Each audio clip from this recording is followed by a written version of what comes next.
Hey everybody, this is Jim at SP500chart.com using time-honored techniques to understand modern markets, featuring daily technical analysis videos of the S&P 500 index. It is after the close on March 22nd, 2012, and as always, the videos and the website are for educational purposes only. Nothing stated at either is intended to be used as investment advice. I can draw lines on charts, but you have to draw your own conclusions from your own research and make investment decisions that are suitable for your personal financial situation. I'm not a licensed financial professional. I'm just a guy who draws lines on charts.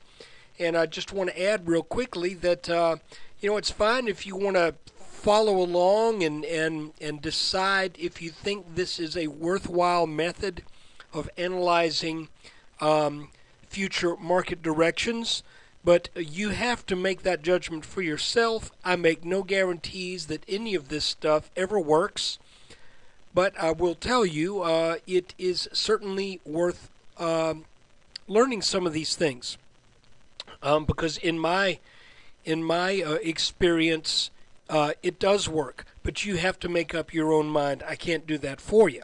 So let's take a look.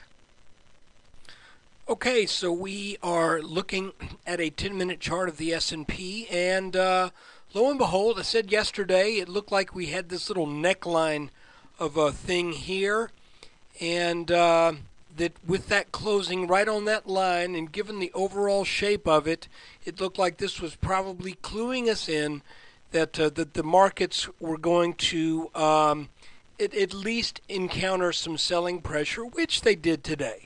We have to remind ourselves, though, that a day which was roughly down about 10 points really isn't any big event. If you string a bunch of those together, it becomes significant. But I really don't think there's going to be a lot of room for this market to fall before we start finding some support and a bounce up. So just for the heck of it, I've drawn this little line under the low point that marked the beginning of the right shoulder, if we want to call this kind of a head and shoulders up here, and extended that down to the first low of the day. Now it looks to me like we may be making a little consolidation here, and will this go up or will it go down? We won't know until it does it. There is a roughly there is a about a 2-to-1 from what I've read and from what I've seen, that consolidation patterns tend to continue the move that preceded their development, and in this case that was a downwards move. Now we're going sideways. I would expect probably some more downside here to the 1370s. The other thing I want to show you, and this is just a little curiosity, sometimes people will say that head and shoulders patterns that have a sloping neckline, I've seen this where you almost have to track that neckline with your target. Okay? So the breakdown was right here early in the day, and again, this is a very small pattern. So we're not looking at anything horribly significant here, but I just want to show you this, that we did not reach that 1387 target.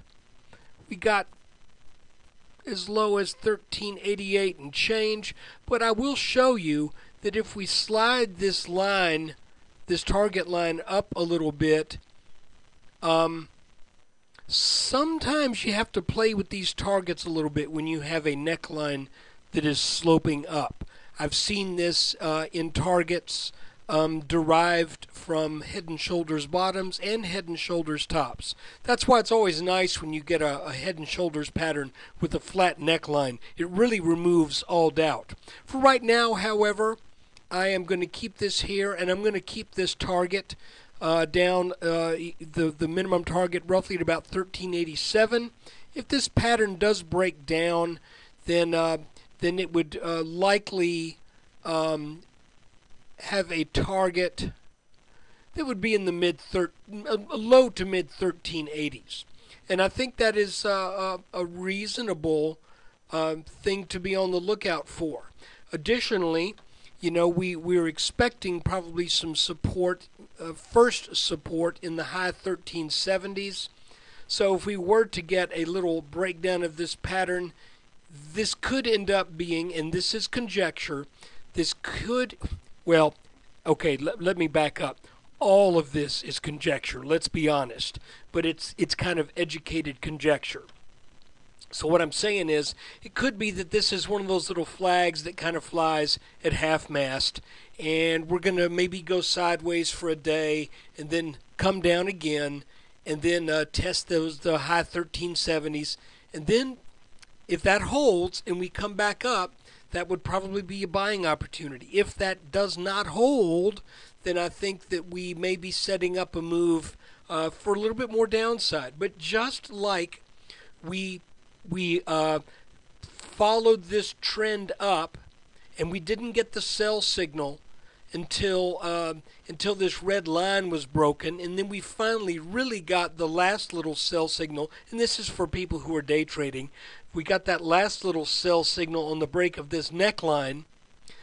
I'm thinking we probably get a commensurate reversal indication wherever this is going to start heading back up. So that's it for today. March 22nd. It's pretty simple, pretty cut and dried. And let's just keep our eyes on it. And there will be another video after the close. Actually, tomorrow is Friday, so there will be a weekend update video where we'll take a look back at the entire week and see how we did with the calls. So look, hey, thanks for watching the video, and thanks for being a subscriber if you are. If you're not, just think about it. That's all I can ask. You've seen these videos on a 1 or 2 day delay probably, and I'm just wondering if there would be any benefit for you to get these in a little bit more timely fashion. Just think about it. Thanks.